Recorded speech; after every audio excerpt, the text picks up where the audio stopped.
Fala galera, tudo bem? Bom, acabei aqui minha corrida matinal, 1 hora de corrida, e resolvi bater esse papinho com vocês sobre aeróbico em jejum. Muita gente tem essa dúvida, né? Aeróbico em jejum é melhor? Quando fazer? Quem pode fazer? Será que realmente ele é mais efetivo do que se eu faço o aeróbico no estado alimentado? Enfim, vamos conversar um pouco sobre isso, tá? Quando a gente pensa no aeróbico, né, de modo geral, o que eu estou pensando? É uma estratégia para melhorar o meu condicionamento físico, para melhorar a minha performance e também para reduzir o percentual de gordura. Reduzir, ou seja, me levar ao emagrecimento. Preciso considerar isso. Quando eu falo de um aeróbico em baixa intensidade e de um aeróbico em alta intensidade, tá? Um aeróbico numa intensidade mais alta sempre vai ser mais efetivo quando eu penso tanto no caso da performance como no caso da diminuição do percentual de gordura. Vamos entender. Se eu tenho 40 minutos de caminhada ou 40 minutos de uma atividade mais intensa, o que vai ser mais efetivo para mim? 40 minutos dessa atividade num ritmo mais intenso. De repente eu posso até me beneficiar diminuindo um pouquinho do treino. Gente, tô na área externa, então não reparem no barulho. Eu acabei a corrida agora. Mas vamos lá, vamos voltar a conversar. Então sempre eu preciso pensar, se eu consigo imprimir um ritmo mais intenso, é melhor. Claro, como eu já falei em outros vídeos no canal, depende muito, né, do momento, do planejamento do meu treino, se eu tô num período de recuperação, enfim, não posso também treinar sempre intensamente, né, porque eu posso me lesionar, o meu rendimento vai cair. Mas de modo geral, a gente consegue considerar esses parâmetros, tá? Quando eu falo do aeróbico em jejum, tá? O aeróbico em jejum, ele é uma estratégia onde eu começo a ter a utilização dos estoques de gordura como fonte de energia num período menor. Então, quando eu estou no estado alimentado, eu vou lá, estou fazendo meu treino, demora um tempinho para o meu corpo começar a utilizar a gordura como fonte de energia. Quando eu estou no estado de jejum, essa gordura como fonte é utilizada, né? É recrutada para ser utilizada como fonte de energia num tempo menor. Então, teoricamente, eu iria me beneficiar mais desse processo de lipólise, que é a quebra de gordura. Porém, para que haja o emagrecimento, a redução do processo a redução do percentual de gordura, não basta apenas ter a quebra da molécula de gordura, a lipólise. Eu preciso que essa gordura seja oxidada lá na mitocôndria, que é uma organela da célula. E essa capacidade oxidativa, ela varia de indivíduo para indivíduos. Indivíduos treinados têm maior capacidade oxidativa, ou seja, as mitocôndrias, né, oxidam melhor essa gordura.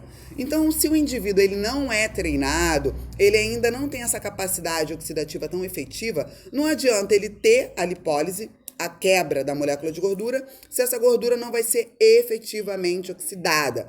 E aí, às vezes, ele está lá fazendo um exercício de baixa intensidade, porque ele está em jejum, ele ainda não é preparado para isso, ele não se sente confiante e realmente, muitas vezes, fisicamente, ele não está apto para imprimir um ritmo mais intenso e ele nem vai ter uma oxidação de gordura tão efetiva. Para esse indivíduo, muito provavelmente, seria melhor se alimentar, tá? Com uma alimentação planejada, pouco calórica, mas que fosse fornecer energia para que ele tivesse um cardio, né? Um aeróbico mais intenso, onde ele vai ter um gasto energético maior, onde ele vai ter um consumo de oxigênio maior e, lógico, onde ele também vai ter uma performance otimizada. E aí ele vai melhorando o condicionamento físico dele. Tá vendo que depende de caso para caso? Por exemplo, no meu caso, eu faço meu aeróbico em jejum.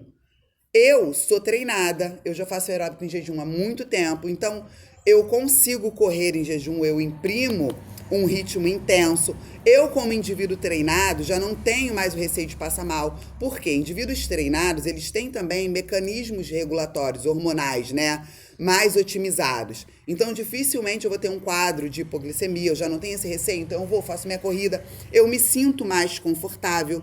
Por exemplo, se eu fosse correr 1 hora, não adianta comer e sair correndo, certo? Então, eu teria que comer, esperar um tempo para poder fazer a minha atividade física. Então, eu prefiro acordar e fazer. Isso não prejudica o meu ritmo.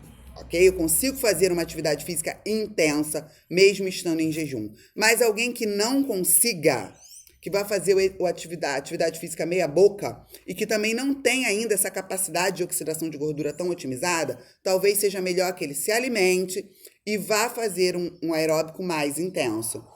Um outro ponto, tá? Você pode pensar assim, poxa, Amanda, mas eu vejo lá os fisiculturistas, né? Eu fui atleta de culturismo, e eles são sequíssimos e fazem um aeróbico em jejum. Gente, vamos entender. Primeiro, a gente está falando de indivíduos extremamente treinados, capacidade oxidativa, né, mitocondrial elevada.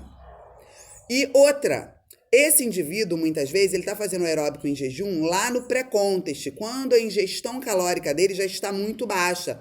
Ele não conseguiria sair correndo por aí, porque ele não vai poder ter um consumo energético elevado. Daqui a pouco ele vai competir, então ele está com a ingestão calórica baixa. Ou é fazer o aeróbico de baixa intensidade, ou não é fazer nada. Então, o que ele prefere? Ele reduz, né, a intensidade do treino e, na verdade, aquele treino aeróbico, para ele, já está sendo muito intenso.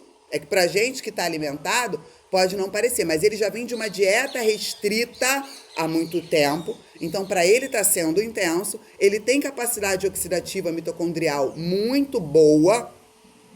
E ele não ele não teria outro recurso e também ele tem um percentual de gordura muito baixo.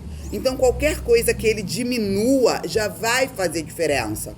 Agora, quando a gente está com um percentual de gordura não tão, né, de um culturista, a gente precisa otimizar esse processo. Porque se eu perder um pinguinho de gordura, não vai fazer diferença na minha estética. Mas para aquele cara que está ali já preparando para um campeonato, vai. Então, para ele, é o melhor cenário. Ele é muito treinado, ele vai se beneficiar, ele vai oxidar essa gordura que vai ser quebrada, tá? Vai ter lipólise e vai ter oxidação de gordura, porque ele tem capacidade mitocondrial muito boa. É o caso da maioria das pessoas que está indo para a rua fazer uma atividade física meia boca, achando que vai virar um fisiculturista? Não. Então a gente precisa entender o que é melhor. Não existe uma superioridade. Você não precisa fazer sempre o aeróbico em jejum. Ah, e aí tem uma outra questão, né? Se você quer melhorar o seu rendimento na corrida, por exemplo, nadar mais rápido, você é um ciclista, os treinos em jejum aí sim não são uma boa opção. Por quê? Porque o rendimento sempre cai um pouco. Sempre vai cair. Quando você quer melhorar a performance para uma atividade aeróbica fim, aí você precisa sim ter um estado alimentado para te fornecer energia para o melhor rendimento naquela prática esportiva. Tá bom? Espero aí ter ajudado a esclarecer essa questão do aeróbico em jejum. Mas é lógico, se você se sente confortável com essa prática, você pode e deve continuar fazendo. Mas sempre lembrando, eu preciso ter um aeróbico intenso, nunca meia boca, para que haja realmente um emagrecimento efetivo. Beijo no coração, até o próximo vídeo.